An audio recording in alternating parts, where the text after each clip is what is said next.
Bonjour et bienvenue à ce deuxième jour des rendez-vous de la stratégie, du quatrième épisode des rendez-vous de la stratégie, où je suis toujours Céline Saïti, l'organisatrice de ces rendez-vous de la stratégie et fondatrice du cabinet de conseil et de formation La Rose des Ventes. Et j'ai le plaisir d'accueillir ce matin Natacha Guillochon, décoratrice d'intérieur au sein de l'agence Évasion Intérieure. Bonjour Natacha. Coucou Céline, bonjour à tous qui nous regarderaient en replay. Je suis ravie d'être là ce matin avec ce temps de neige. Oui. On est tous envie d'être blottis sous notre couette et je pense que c'est ce qui a dû arriver à tout le monde, à vous rester au chaud sous cette couette. Et je comprends tellement parce que c'est un temps qui donne cette envie de rester bien au chaud chez soi. Et justement, je viens vous apporter quelques clés pour continuer de créer cette bulle de chaleur et de bien-être chez soi dont on a urgemment besoin en ce temps particulier, il faut le dire.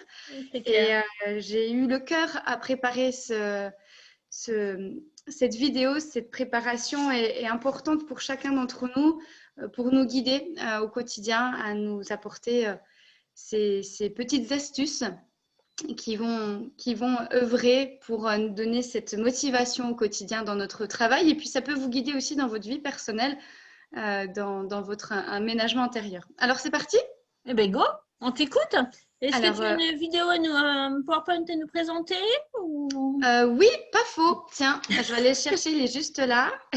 Vas-y, Et je vais pouvoir partage-le nous. le partager du coup.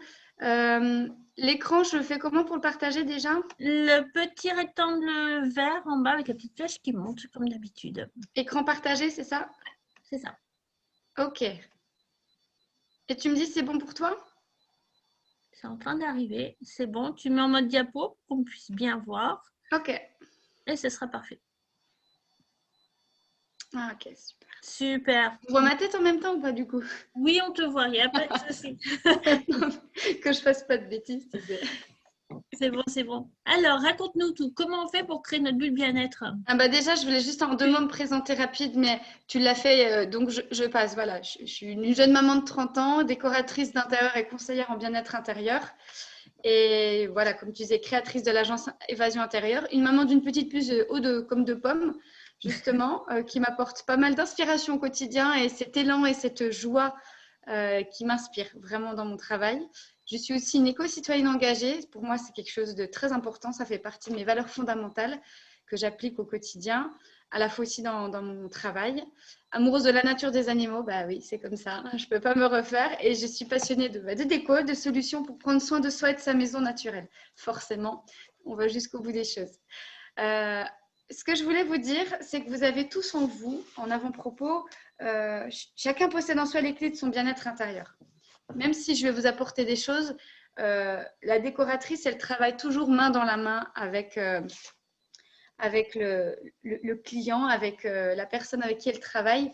C'est un travail de confiance, un cheminement où petit à petit, on évolue ensemble. Je me place toujours d'égal à égal parce que pour moi, c'est une éthique fondamentale. Je ne me verrai pas dans ma relation d'être la décoratrice qui sait tout. Non, non, non. La meilleure personne qui est la plus placée, la mieux placée pour savoir ce qui est bon pour vous, c'est vous. Moi, je suis là pour vous guider. Et c'est vrai que il y a toujours des choses qu'on peut apporter en tant que professionnel. Tu vois, Céline, même toi, je pense que tu as des fois des personnes qui ont des idées que tu n'avais pas. En termes de prospection commerciale, par exemple, ou en marketing, il y a toujours des idées créatives. Et je pense que c'est ce que tu conseilles à tes clients, de rester dans quelque chose qui leur ressemble. C'est bien de sortir de sa zone de confort, mais de rester sur quelque chose qui leur ressemble. Et donc là, en décoration, c'est pareil. Il y a des grandes lignes directrices que je peux vous guider, mais ensuite, c'est à vous de les appliquer à la façon qui vous convient. Voilà. Aujourd'hui, quand on parle d'espace de travail, on peut se projeter dans plusieurs univers différents parce que le milieu du travail n'est plus dans le monde des temps modernes avec Charlie Chaplin, mais bien qu'il existe encore du milieu industriel. Mais même dans les milieux industriels, de plus en plus, on voit des espaces de travail qui se dupliquent avec des salles de détente, avec, pour ceux qui sont en entreprise, en coworking parfois, en open space. En télétravail de plus en plus, hein, c'est un peu ce qu'on est amené à faire avec ces temps de Covid. Et justement, moi, je vais un peu plus m'axer sur le travail à la maison et aussi le travail dans votre bureau, quel qu'il soit. comment aménager cet environnement de travail surtout ces deux espaces-là, je dirais, son bureau perso, que ce soit à la maison ou son bureau au travail. Et après, on peut toujours, au cas par cas, répondre à vos questions.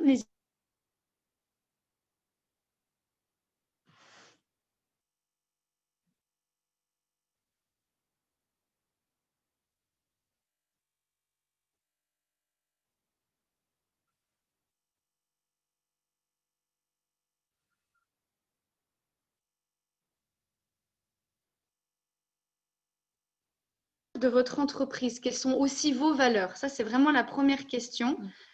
Et quelle est l'image que je veux renvoyer? Alors, pourquoi je parle de mes valeurs et de l'image en premier? Comme je vous l'ai dit, on ne peut pas travailler en faisant des choses qui ne nous ressemblent pas, avec lesquelles on n'a pas cœur à travailler, on n'a pas la joie au quotidien. Alors, il est évident qu'on inspirera les gens, donnera confiance en incarnant un travail ou une mission qui nous ressemble. Et du moment qu'on sait se poser à un moment donné 5 minutes avec une feuille et un papier en notant quelles sont nos valeurs, on va pouvoir aussi identifier dans notre manière de concevoir notre aménagement aussi quelque chose qui nous ressemble. Cette cohérence-là fait qu'on sera aligné, qu'on sera bien dans l'ensemble de notre travail.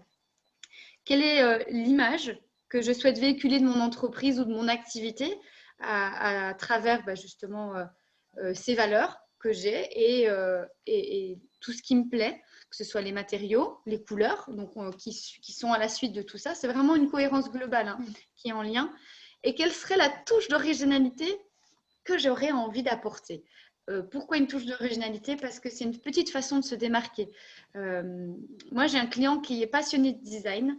On est en train de terminer son chantier actuellement sur Allenjoie, le nouveau centre à études, là, du côté de Belfort-Montbéliard, pour ceux qui ne sont pas du coin. Et lui, son originalité qu'il avait, que j'ai repérée, qui était une originalité qui n'était pas à mettre en avant, c'était une petite statuette de deux personnages très intimes où vous voyez un phallus. Voilà, je ne vous décris pas plus, je vous laisse imaginer. Et quand vous êtes en réunion de travail et que vous voyez ça, certes, c'est une touche d'originalité, mais d'un point de vue crédibilité, on se pose des questions. Donc, je me suis un peu amusée à charrier là-dessus. Mais du coup, dans l'aménagement de son nouveau bureau, on a travaillé sur des accessoires déco qui soient plus en lien avec son activité qui est dans la robotique. Voilà. D'accord, oui, effectivement, ce n'est pas le même secteur d'activité. Voilà, ça aurait été dans les jouets intimes, je dis pas, mais là, cette touche d'originalité, elle était trop en décalage, je dirais. Donc, cette touche d'originalité, elle peut être dans un accessoire de décoration, elle peut être dans un papier peint, elle peut être dans un matériau, ça peut être, comme chez mon client, c'est un sol, c'est du Bollon, c'est un vinyle tissé qui ressemble à de la moquette, c'est très original, c'est super facile d'entretien, c'est magnifique en termes de création. Vous tapez sur internet Bollon, B-O-L-O-N, c'est ça. Moi, le Scrabble ou Motus, je ne sais pas, je crois que je serais une brêle. Mais bon, passons. J'avais un petit bug. Mais... Autrement dit, ce sont des sols magnifiques. Et du coup, la démarcation, le côté original, cette fois-ci, dans son nouvel intérieur, on le retrouve à la fois dans les petits accessoires, mais surtout dans les matériaux, ce que j'appelle la coque, sol, mur, plafond. On a des luminaires design magnifiques, contemporains en rétroéclairage. On a un sol en triangle, en Bollon de différentes couleurs, et le triangle rappelle l'esprit, la charte graphique, l'identité du client. Bref, ce qui est important de vous dire, c'est que la touche d'originalité, elle peut se trouver de différentes manières. Les accessoires bien-être, parlons-en. Qu'est-ce que c'est pour vous les accessoires bien-être? Quel pourrait être votre accessoire bien-être? Ça peut être tout simplement ce que j'ai là, je vous montre, votre petite tasse de thé café. On est d'accord, Céline, que quand on est au travail, on a le plaisir et le besoin d'avoir soit sa petite pause café où on sort de l'ordinateur et de son poste de travail et on va dans un coin autre, soit on l'a toujours auprès de soi, puis on se fait des petits moments de pause devant son écran. Choisir ses petits accessoires, ça peut être comme simplement une tasse, ça peut être un diffuseur d'huiles essentielles, on en viendra après à des petites idées. On est prêt à continuer. Je répondrai à vos questions. Il n'y a pas de souci. Go, go, go. Alors, ce que j'aimerais vous apporter aujourd'hui, c'est une vision de comment créer son bien-être intérieur à travers les 5 sens.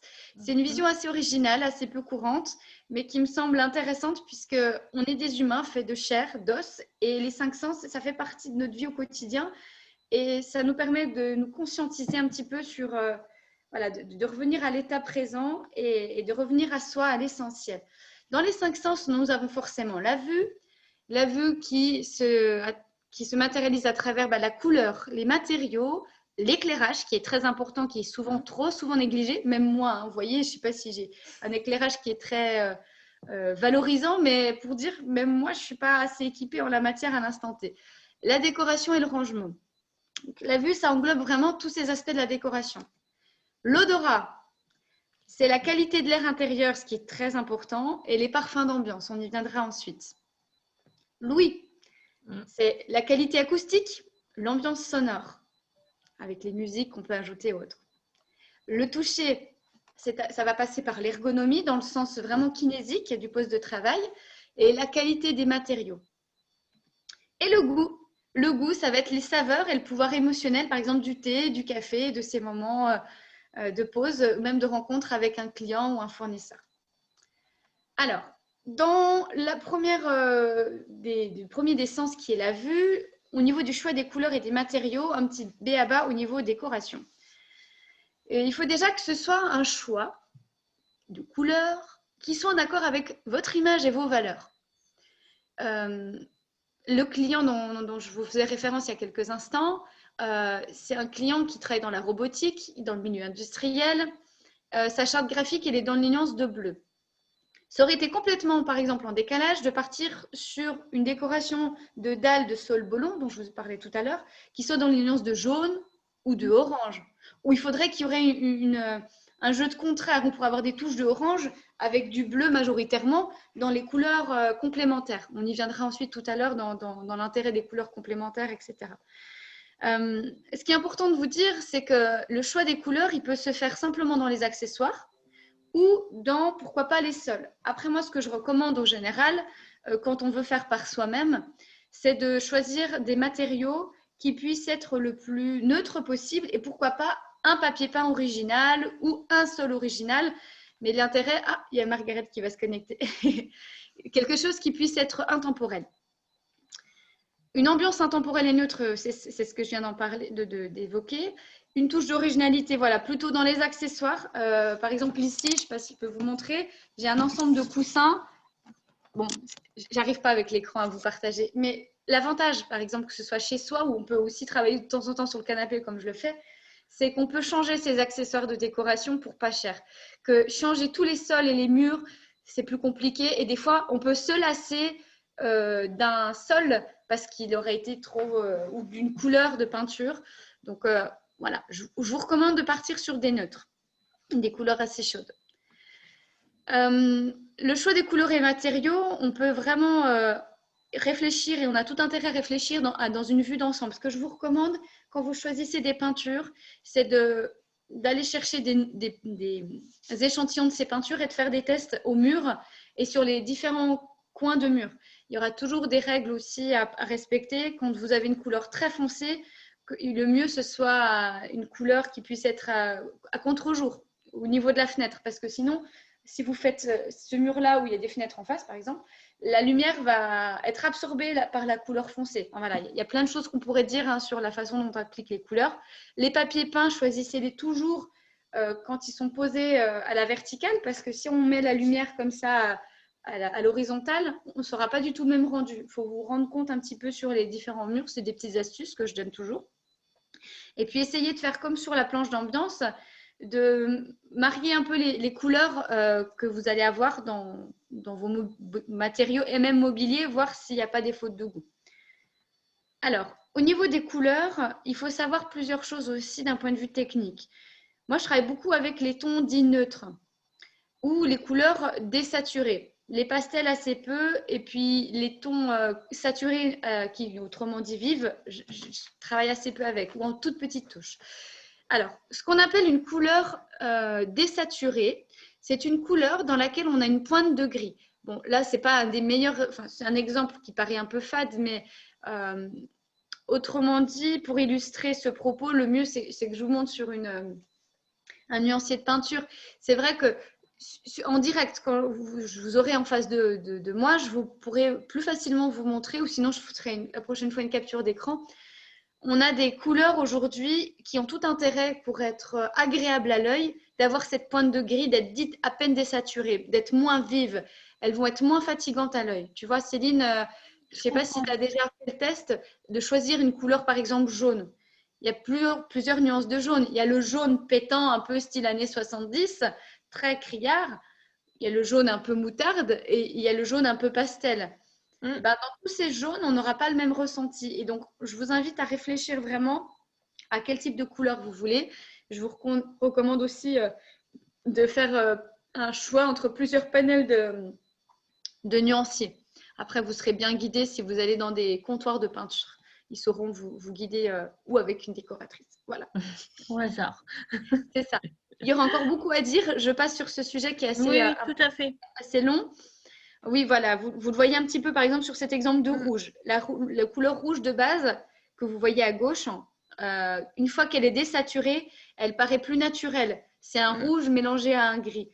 Et selon comment on la désature, à manière qu'elle est empreinte de gris, elle va changer de couleur. Ici, dans les choix des couleurs, ce que je vous disais, on a des couleurs complémentaires. Le bleu et le orange, par exemple, ça marche bien. C'est sur une roue chromatique. Vous avez simplement à faire les couleurs qui sont semblables. On appelle ça les couleurs aussi dites les camaïeux de couleurs que vous avez tout à gauche. Les violets, les bleus, les oranges, les rouges, les jaunes oranges. Voilà, celles qui sont tout à côté. Les complémentaires en triangle, où vous avez du coup une trilogie de couleurs, ou en rectangle. J'utilise assez peu les rectangles. Moi, c'est plutôt les semblables, donc les camaïeux, comme on voit classiquement. Les complémentaires, ça suffit. Et ça m'arrive, les complémentaires en triangle, mais en petites touches. Au final, ça se fait assez facilement, mais en petites touches. Oui, parce qu'après, 4, ça fait beaucoup, quoi. Je suppose qu'en déco, c'est comme quand on fait de la com, c'est pas plus de 3 couleurs différentes. Parce qu'après, oui, après, ça c'est des pique nuances les yeux, de couleurs. Tu dis 3 couleurs, mais par exemple, si je reviens en arrière dans les semblables, tu peux avoir dans les semblables plein de nuances de bleu. Et au final, tu auras, admettons, 100 bleus différents, mais comme ce sera dans les mêmes nuances de bleu, ça restera harmonieux, tu vois. Oui, tout à fait. Et après, il te suffit d'avoir peut-être 2 couleurs différentes dans une triangulaire, quelques touches de verte et quelques touches de orange. Et puis au final, ça va, quoi. Bon. Alors, l'éclairage indirect, parlons-en. C'est quelque chose qui va vous changer la vie, vraiment. Quand vous avez la capacité de vous acheter pour le travail un éclairage indirect, comme on le voit à gauche, c'est un lampadaire intelligent, vous verrez que l'ambiance, ou le petit à gauche, celui qui est tout à gauche, là, le tout petit, au milieu même, ou encore une dalle au-dessus, le rétroéclairage, ça donne une ambiance beaucoup plus naturelle, beaucoup moins fatigante à l'œil. Et ça vous évitera des migraines sur l'écran. L'écran aussi, je peux en parler en quelques instants parce que ça reflète aussi une lumière. On peut mettre un filtre, je ne sais pas si tu as déjà fait ça toi, un filtre de lumière anti-lumière bleue. Non, moi je l'ai sur les lunettes. Ou sur les lunettes, oui. Ouais. Ça aide à vraiment pas se fatiguer au travail, à apporter un vrai confort, un vrai bien-être, c'est important. Après, quand on va aller plus loin dans l'aménagement, il est tout à fait possible de faire intervenir un électricien ou si on est doué soi-même pour insérer dans des corniches ou derrière des barres. Des meubles, oui. Après, j'avais pensé que tu sais, tu as des tasseaux en bois et derrière des tasseaux en bois, c'est souvent aussi que tu peux mettre. Je regarde l'heure parce que ça file vite. Non, mais c'est bon, t'inquiète pas, il te reste 10 minutes. On a du temps, il n'y a pas de souci. Ensuite, l'éclairage indirect, le design, là, quand on est vraiment dans l'aménagement de vos espaces de travail plutôt de circulation, on va dire. Des boutiques ou voilà. Là, on peut vraiment travailler, structurer l'espace avec l'éclairage. C'est vraiment quelque chose qui se fait dans le design et qui a fort succès. Donc, je vous ai mis un panachage d'exemples.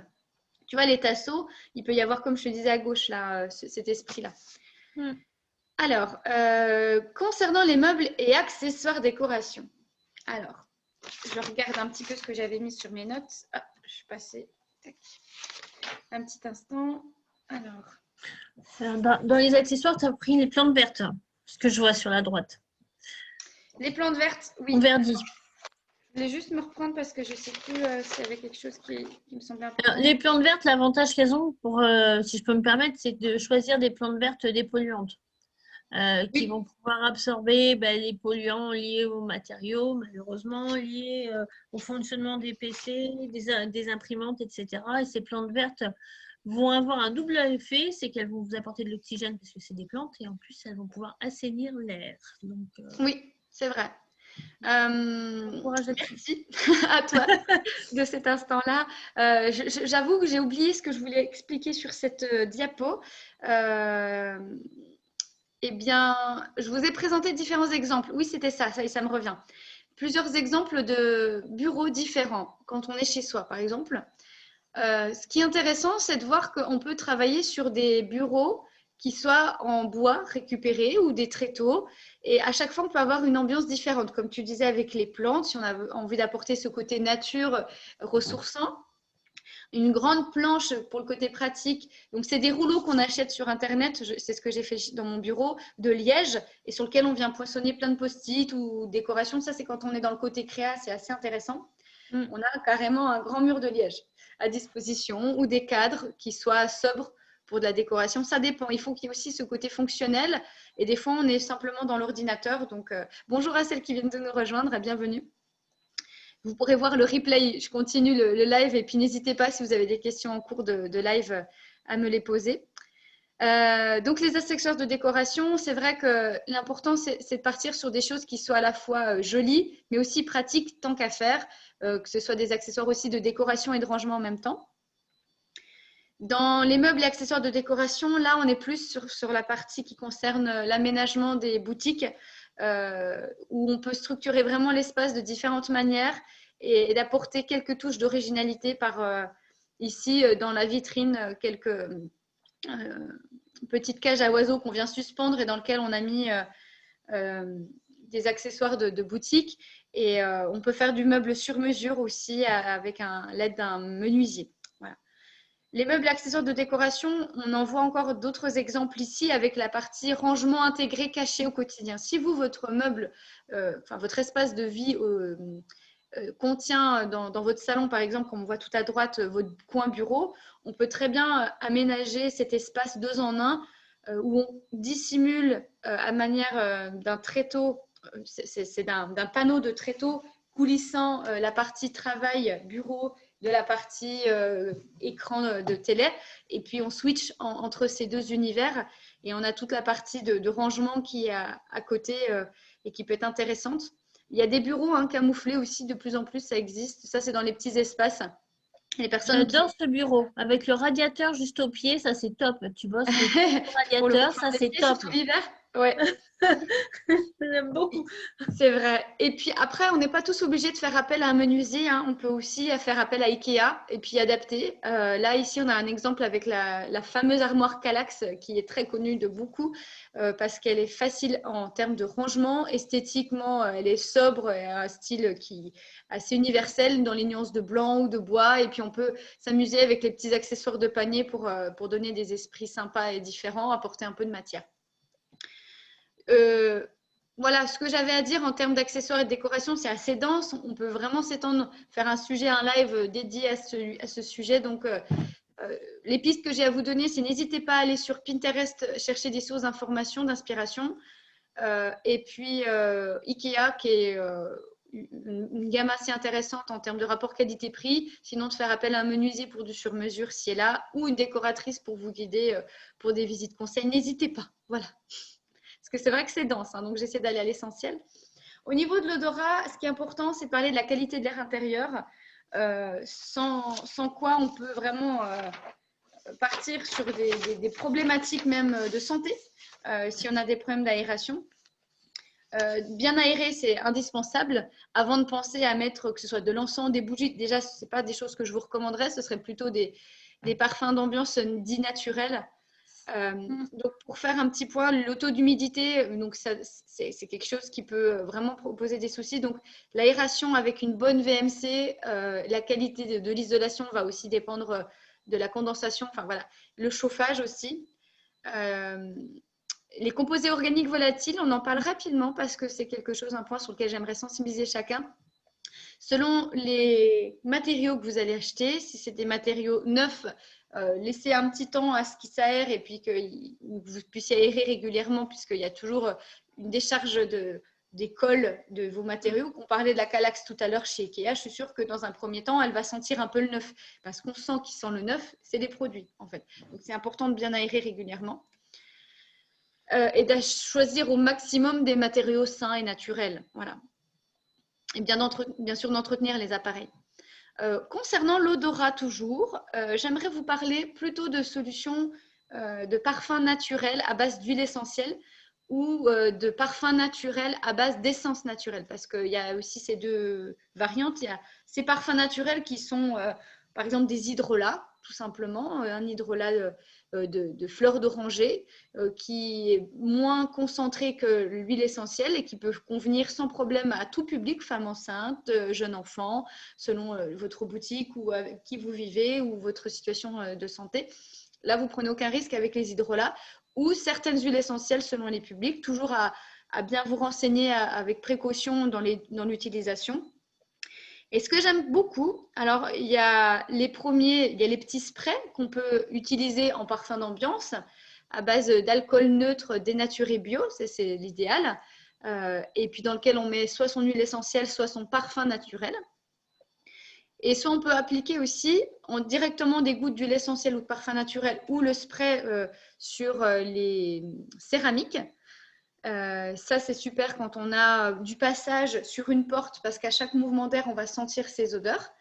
Ou bien poser à côté dans son bureau ou dans son espace de travail où on va être amené à accueillir de la clientèle, partenaire, fournisseur ou autre.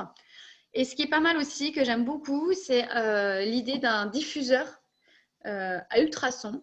Donc, c'est avec de l'eau, tout simplement.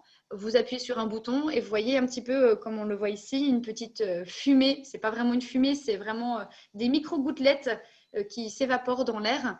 Et donc, c'est à la différence d'une bougie qui va dégager des composés organiques volatiles. Là, c'est quelque chose de complètement sain et sans pollution intérieure. Est-ce que tu as des questions là-dessus, toi, Céline? T'en utilises? Oui, moi, c'est plutôt des huiles essentielles dans un diffuseur qui fait des micro-gouttelettes. Moi, j'adore en ce moment. J'ai redécouvert ce que j'avais laissé dans ma voiture. C'est un diffuseur, mais en bois, que j'avais acheté sur le salon bio à Besançon. Et dedans, j'ai mis quelques gouttes d'huile essentielle d'eucalyptus radié. C'est juste un parfum divin. Et en ces temps de Covid, c'est un antiviral qui est bon pour les bronches, les maladies respiratoires. Je vous invite à vous fournir en eucalyptus radié ou en pin sylvestre. C'est d'une odeur à la fois ressourçante et bénéfique pour la santé. Bonjour à toutes celles qui viennent de nous rejoindre. Concernant l'ouïe, alors on va parler de l'acoustique cette fois-ci. Alors quand vous êtes dans un bureau partagé, ça c'est quelque chose que vous avez sans doute constaté que le bruit, le brouhaha, ça vient vous fatiguer en fin de journée, à vous perdre en concentration. Donc on a vraiment conscience de l'importance de créer cette bulle de bien-être aussi par rapport à l'acoustique. Alors, il y a plusieurs manières de travailler l'acoustique. Admettons, premier exemple qui me vient à l'esprit, si vous êtes dans un open space, vous pouvez très bien envisager, vous mettez un casque audio, il y en a des très bons sur le marché qui vont vous apporter aussi un confort et une isolation acoustique, vous aider à être focus dans votre travail. Ou bien il y a des panneaux séparateurs, donc ça a à voir avec votre employeur ou avec vous si vous êtes votre propre patron pour vous équiper vos salariés. Moi j'ai une consoeur avec qui je travaille qui s'appelle Nathalie Yen, qui elle vend des mobiliers de bureau ergonomiques. Donc, je pourrais vous reguider vers elle si vous venez à me demander des conseils. Tout ça, ce sont des produits qu'elle propose et que j'ai déjà été amenée à poser pour ma clientèle dans des chantiers en commun qu'on a. Pour les particuliers, c'est moins des produits qu'on voit. Pour le côté acoustique, on a moins cette difficulté généralement. C'est plus une acoustique au niveau des fenêtres par rapport à l'endroit où on habite, si c'est près d'une route, si c'est près d'une zone vraiment à fort bruit. Trafic. Trafic, oui, voilà. Il n'y a pas de souci. Par contre, Natacha, je vais être obligée de te couper. Je te propose qu'on refera un autre webinaire plus approfondi sur la suite. C'est fini pour toi? Je suis désolée, mais le temps est là et l'horloge est là. Ah, ok, bon, bah, écoute, très bien. Et ben, n'hésitez pas, si vous avez d'autres questions, à revenir plus tard vers moi. Et je me ferai un plaisir de continuer ce live qui n'a pas pu commencer plus tôt que prévu parce qu'on a essayé d'attendre un peu ces personnes, mais on refera, sinon, il n'y a pas de souci. Je suis désolée, Natacha. Non, il n'y a pas de souci. Après, tu vois, je parlais d'ergonomie, des postes de travail. Et voilà. Après, si je peux finir sur l'importance de partager des bons moments avec ses clients et dans la qualité de ce qu'on choisit dans l'eau, les bonbons ou les boissons chaudes, d'acheter un bon thé café. Voilà. C'était pour vous dire, prenez soin de vous et merci à toutes. Merci beaucoup, Natacha. Merci beaucoup. Désolée. À bientôt. À très bientôt. Bisous à tous. Prenez soin de vous. Merci.